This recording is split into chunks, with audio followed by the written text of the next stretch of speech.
La verdad es que quienes vivimos esa época, quienes sufrimos cárcel, quienes vimos caer a nuestros compañeros, quienes tuvimos madres, tías, primos que desaparecieron, hoy sentimos una gran emoción cuando vemos que después de 43 años, las jóvenes generaciones retoman esa lucha contra la impunidad. Es algo que sinceramente nunca imaginé, pero creo que es una victoria que tiene personas, tiene nombre y apellidos. Se llaman madres de Plaza de Mayo, se llaman abuelas, se llaman hijos, se llama un movimiento de derechos humanos que junto a la clase trabajadora de nuestro país ha producido un hecho único en la historia de los últimos tiempos. Un país, una clase trabajadora, una juventud, un movimiento de mujeres que sigue levantando después de 43 años la lucha contra la impunidad. No pasó en Chile, no pasó en España, es una particularidad de nuestro país y es un orgullo de nuestra clase trabajadora. Es hora de que pongamos en relieve con mucha más fuerza que lo que hemos hecho hasta ahora para quién sirvió el golpe de Estado. Porque en estos años hemos sido claros, hemos puesto en prisión a 500 represores, otros 500 murieron antes de ser condenados, 1000 se fugaron, muy pocos, para un diseño nacional de más de 500 centros de clandestinos de detención que llevaron adelante 30.000 desapariciones y el robo de 400 bebés. Fue una gran lucha, pero falta mucho. Es hora, sin embargo, de que pongamos mucho más fuerte en relieve a quién sirvió el golpe de Estado. Se dice dictadura cívico-militar. Yo quisiera renombrarla, como han hecho algunos economistas que últimamente están sacando a luz mucho más claramente lo que todos denunciábamos. Fue la dictadura del capital financiero. Esta dictadura tuvo perros carniceros que fueron quienes mataron a esa juventud que quería cambiar el país. Pero fueron los Macri, su familia, sus primos y sus tíos, fueron las Amalitas Fortabat, fueron los Blaquier de Ledesma, fueron los dueños de las alpargatas, los que estatizaron sus deudas gracias a la arquitectura financiera que Martínez de Hoz diseñó en combinación con los organismos internacionales y el Fondo Monetario Internacional. Fueron ellos los que produjeron una estafa al pueblo trabajador y se sirvieron de los militares para que la represión impidiera que ese plan no se llevara adelante.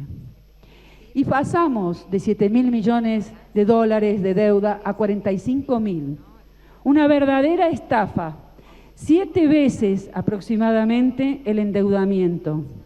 Un descenso del nivel de vida de la clase trabajadora que pasó de disfrutar de 45% de la renta nacional a apenas el 29%, con una escala inflacionaria que licuaba las deudas mientras al pueblo trabajador lo hundía en la miseria. Esa dictadura pretendió que una camada de jóvenes y de dirigentes obreros que en la década del 70 había empezado a gestar organismos diferentes, no burocráticos, democráticos, que consultaban los Toscos, los Salamanca, los PAES, los Marinas Viltes, las Marinas Viltes, dirigente docente de Jujuy, pudieran reproducirse y desarrollar esos sindicatos que no traicionaban. Todos sabemos cuál fue el resultado. Sin embargo, es importante señalar que la dictadura no cayó porque sí, cayó porque a pesar de todo la clase obrera argentina siguió resistiendo. Hubo 2 paros generales. Muchas veces los jóvenes que aprenden hoy de la memoria que estamos reclamando no imaginan de qué forma se organizaba esa resistencia sorda, desde abajo, a pesar de las traiciones, y que logró finalmente derrotar la dictadura en el año 82 y que se convocara a elecciones en diciembre del año 83. Es correcta la intervención, la estoy escuchando de vuelta. A ver. Los gobiernos posteriores tuvieron algunos que responder a este clamor de derechos humanos, pero inmediatamente tomaron medidas para tratar de cerrar el círculo de la grieta que se había producido entre la sociedad y las Fuerzas Armadas. No podemos olvidar que la ley de obediencia debida y punto final fue derrotada por la movilización popular. No podemos olvidar que los indultos fueron derrotados por la movilización popular. El indulto de Menem. No podemos olvidar que Milani, que fue designado jefe de las Fuerzas Armadas por el gobierno de Kirchner, hoy está en la cárcel por la lucha de los derechos humanos y el pueblo trabajador de la Argentina. Y tampoco podemos olvidar que el 2x1 que quiso imponer la Corte Suprema adicta del gobierno del presidente Macri fue derrotada por la movilización popular. Este país sigue dando ejemplo en la lucha de los derechos humanos.